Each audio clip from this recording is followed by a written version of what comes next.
やっぱお前との結婚はなしってことで、結婚指輪もいらねえし、代金はお前持ちな。婚約者と結婚指輪を受け取る約束をしていた、その日いきなり、婚約解消を告げられた。今までの優しい雰囲気と、ガラッと変わった彼の口調に、私は状況が飲み込めずにいた。唖然とした私に、さらなる罵声を浴びせかけ、彼は私を置いて立ち去った。出来上がっている指輪を放置するわけにはいかず、一人で受け取りに行った私。どん底まで落ちた私だったが、この指輪によって、私の人生は、思わぬ方向へ進んでいくことになる。私は20代後半で、10歳年上の婚約者がいる。彼との付き合いは2年ほど。年上で包容力があって、頼りがいがあって、まさに理想的な男性だ。この人と結婚できたら、どんなに幸せだろうかと、プロポーズされることを夢見ていた。実際にされた時は、嬉しすぎて、泣いてしまうほどだった。付き合っていた時以上に彼と一緒にいたくて、自分の時間をすべて彼に捧げてもいいくらいだった。彼は私の望みを何でも叶えてくれて、半分冗談交じりで今人気のハイブランドジュエリーで結婚指輪を特注で作りたいと言ったら、即答で叶えてくれた。その指輪の受け渡しまであと数日だ。それまでの間に式場を見て回ったりしている。彼がいつも隣にいてくれるので安心していた。結婚指輪を受け取る前夜も彼からの確認連絡が入る。明日会えるのに夜遅くまで電話をしていたくらい、私たちはラブラブの婚約関係だった。しかし、その幸せが逆転する事態に見舞われる。結婚指輪を受け取る当日、最寄り駅で待ち合わせをしていると、少し遅れてやってきた婚約者から、耳を疑うようなことを言われる。お前とは結婚しねえわ。やっぱ、年下は乳くせえし、面倒だし、疲れるし。女は年上で、母性ある方が色気あるし。何の冗談？彼なりのドッキリ？私は、きょとんとした感じで、突っ立っているだけだったと思う。あれ？理解できねえの？学歴偽ってるのか？お前との婚約は破談だって言ってるの。理解したか？私はまだ理解できず、何の冗談かと聞き返した。これから結婚指輪を取りに行くんだよね。と聞くと、それは勝手に行けと言われる。代金は私が払えと言うし。当たり前だろ。あの指輪を欲しがったのはお前。俺はお前の希望に合わせただけで、金まで払うとは言ってねえし。もともと払うつもりはなかったと言われ、なんとか理由をつけて、私にだけ支払わせるつもりだったらしい。特注の結婚指輪には、イニシャルも彫られていて、普通に買い取りはしてもらえない。結婚すらしていない。指にはめることもないままでは、大損害だ。しかも、2つ。使い道のないものを押し付けられ、さらに負担するのは私だけ。すると、元婚約者は、犬にでもくれてやればいいと言って、さっさとその場から立ち去ってしまう。頭の中が真っ白になって思考が止まる。しばらくその場に立ち尽くしていた。指輪を受け取りに行く時間になり、受け取りに行く。購入を決めたとき、元婚約者は受け取りの時に一括現金払いと言っていた。私はその言葉を信じていたので手持ちがなく、また同行するはずの彼は所用で来れなくて、と店員に説明をして支払いをクレジットの分割にしてもらった。失意のまま帰宅した私は必死に記憶をたどってみる。彼が急に心変わりする理由が思いつかない。昨夜の電話で怒らせるようなことを言った記憶もない。数時間前のやりとりを真に受けたくない私は諦めきれず彼に連絡をした。ぶっきらぼうな声で電話に出た彼はしつこい女と私を罵倒。年下女は若いってだけでそれ以外味気がないと続ける。男の金を吸い取ることしか能がない最低だとまで言われ、日中の出来事を撤回するつもりはないという。今まで私に貢いだ総額を考えれば、結婚指輪代くらい安いものだと言われて終了。以後、彼と連絡が取れなくなった。私は自分からたかったことなどない。いつもデートは彼がプランを組んでそれに付き合っていた形だ。高級志向の人なんだろうな、とか、大人の男の人はこういう遊び方をするのか、とか、私はその程度にしか思っていなかった。別に定食屋で食事をしようと言われても、彼に幻滅することなんてなかった。それをまるで私が高級志向デートを望んだみたいに言われるなんて。田舎に住む両親は私の結婚を心待ちにしていたので、破談になったなんて言えない。なかなか帰省できずに心配をさせているのに、追い打ちをかけるようなことは言えない。誰かに相談したくても、私には相談できる友達がいない。上京して今日まで必死に働いて生きてきた。友達を作る余裕なんて、だから心の拠り所にと犬を飼うことにした。私の唯一の友達は飼い犬だけだ。私の様子がおかしいことに気づいたのか、心配そうに飼い犬が見つめている。行き場のない結婚指輪に視線を向けると、飼い犬もそちらを見た。キラキラ光るものに興味を示した飼い犬の首輪につけてみる。彼に犬にでもやれと言われたことを思い出し、完全にやけくそになっていた。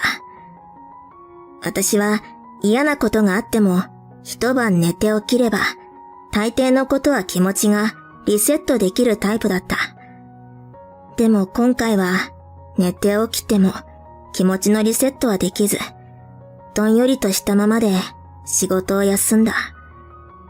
食欲もなく自分磨きもやる気が起きない。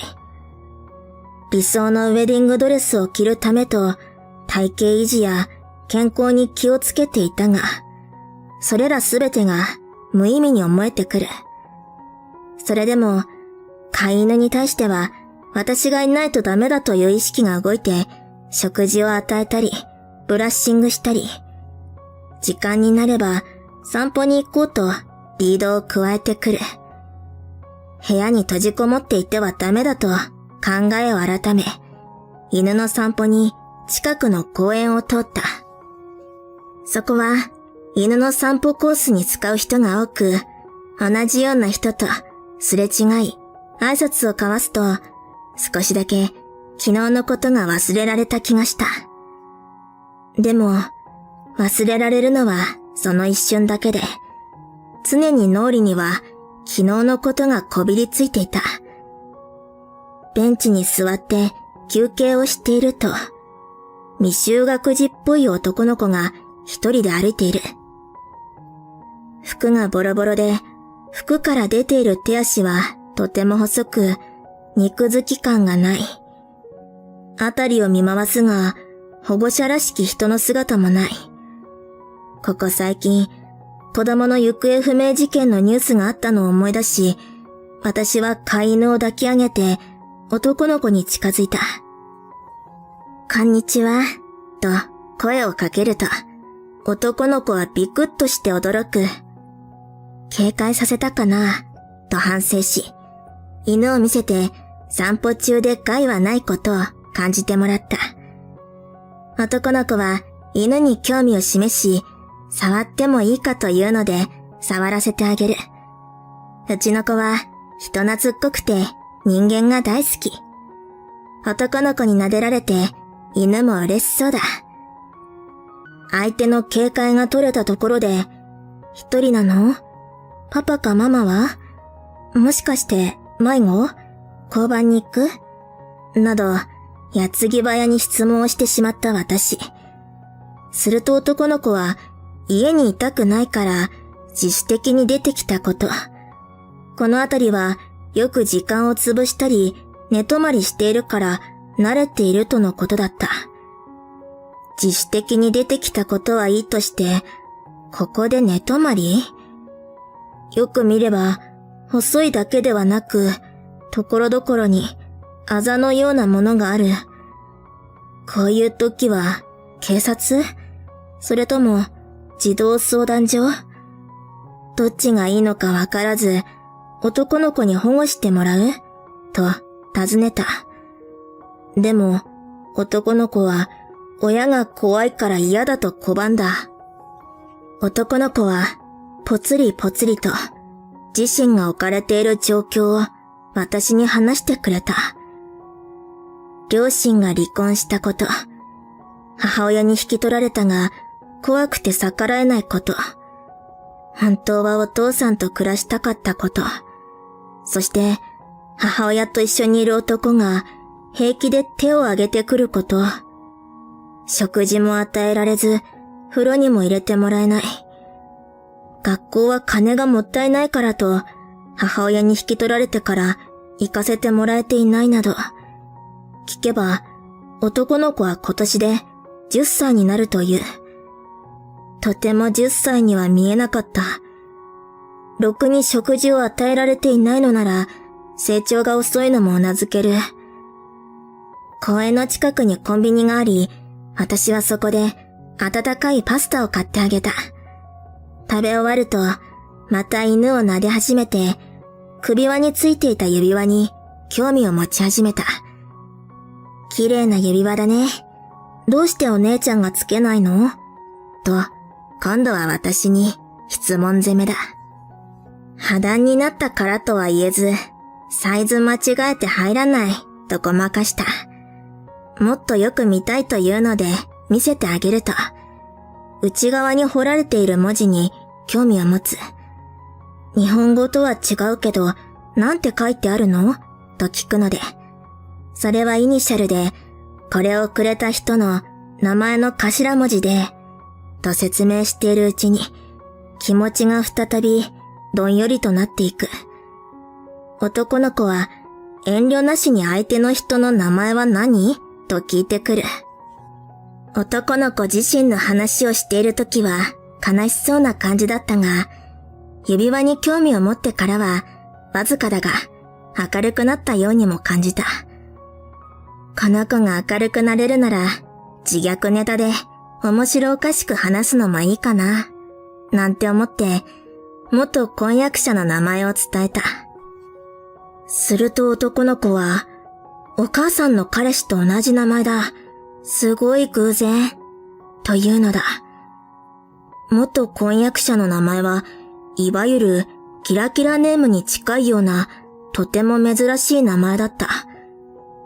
男の子が言うには、母親と彼氏が付き合っているのがバレて、両親が離婚。今年の夏で3年くらいだという。つまり、元婚約者と同一人物なら、私に結婚を申し込んでいながら、長年付き合っている女性がいたということになる。しかしさすがに、同一人物ということはないだろう。そう思いながらも、想像力が働いてしまう。もし、その彼氏と元婚約者が同一人物なら、私が浮気したことになるの？でも、付き合っている人がいるのに、私に結婚を申し込んだんだから、詐欺なんじゃないの？失意で落ち込んでいったが、そんな場合ではない。二股かけられていたのだとしたら、怒りしかない。あたりが薄暗くなってきたので、男の子を近くまで送ると言って、元婚約者が居座っているという男の子の家を突き止めることにした。向かう途中に質屋があり、そこで指輪を換金する。やはり、大したお金にはならなかったが、男の子が空腹を満たす食事には十分な額になった。私は、男の子の家から少し離れたところで、換金したお金を渡す。空腹に耐えられなくなったら少しずつ使うこと。決して母親に満腹だと悟られないようにすること。お金のありかは誰にも話さないことを約束させる。そして近くのコインロッカーの使い方を教えて、お金はここに置いて家に持ち帰らないことも約束させた。コインロッカーからお金を出すときは、周りに人目がないことを確認してから使うこと。10歳ならば十分理解できると判断した。そして必ずお父さんに会わせてあげることを約束した。男の子が家の中に入るのを離れたところから見守り、住所を確認する。その足で更新所に向かい、私を手ひどく捨てた男の素性と、その男が住んでいる家の内情の調査を依頼した。後日、更新所から急を要すると連絡をもらい、指定された場所に向かう。調査結果は思いのほか早く出て、同居している子供の安否がかなり危ういという。劣悪な環境下にいるので、すぐにでも保護した方がいいとのことで、私はその資料を持って児童相談所と警察に助けを求めた。元婚約者と男の子の母親は、もともと不倫関係にあったが、女の離婚が成立したことで家に転がり込み、居座る。すでに内縁関係にあるが、女が息子を連れてきたのは想定外で邪魔でしかない。ことあるごとに辛く当たり続け、それを見ていた母親も感覚が麻痺していき、息子を守るどころか一緒になって邪魔者扱いをするようになる。元婚約者は働いていないのに羽振りが良かった。私には誰もが知る有名会社に勤めていると言っていたが、それは嘘だった。元婚約者は内縁関係にある女性がいながら、若い女性を特会引っかえして付き合っていた。それが仕事だからだ。ただ、仕事の内容がえげつない犯罪行為で、内縁の妻もそれを知っていた可能性があり、警察に連行される。男の子は児童相談所に保護されたが、健康状態が良くなく、入院することになった。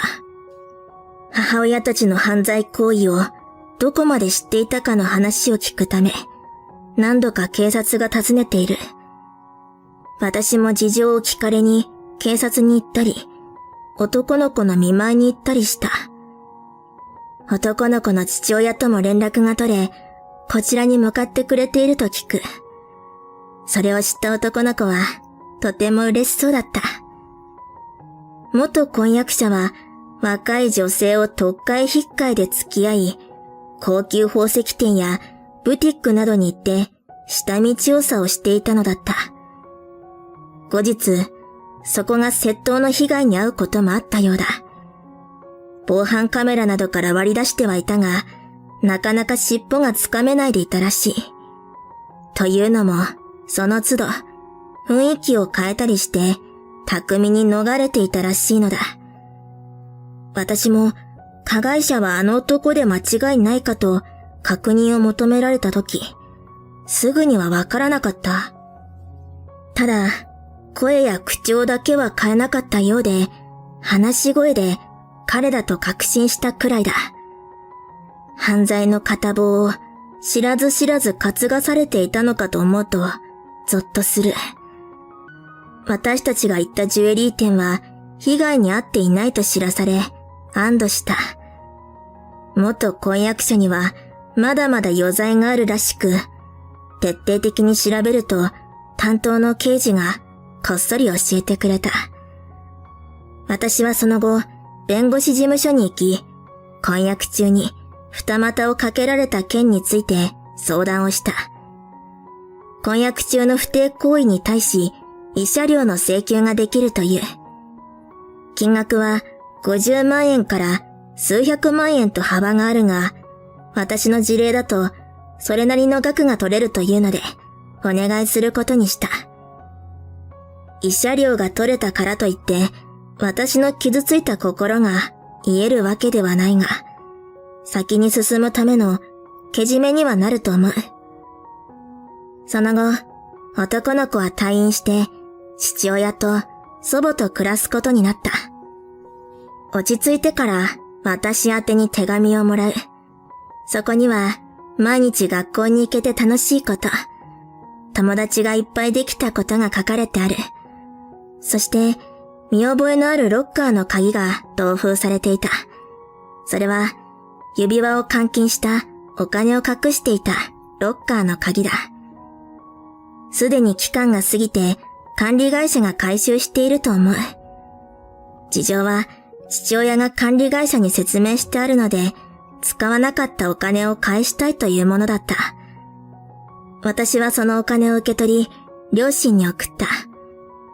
結婚が破談になったことも合わせて話した。はじめこそ驚いた両親だったが、私が犯罪に巻き込まれなくてよかったと、少し涙声で言っているのが電話越しに聞こえた。すべてが落ち着いたら、一度帰省しようと思う。さて、元婚約者と内縁の妻だが、男の子に対する児童福祉法違反、保護責任者遺棄などの罪に問われることになった。最長5年の実刑らしいが、それにほど近い実刑が出るとのこと。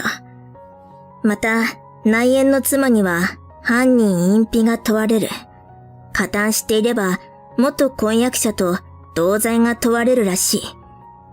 なかなかしぶとく白状しないのは、内縁の夫を守ろうとしているのではないか、ということだ。元婚約者には窃盗罪が課せられる。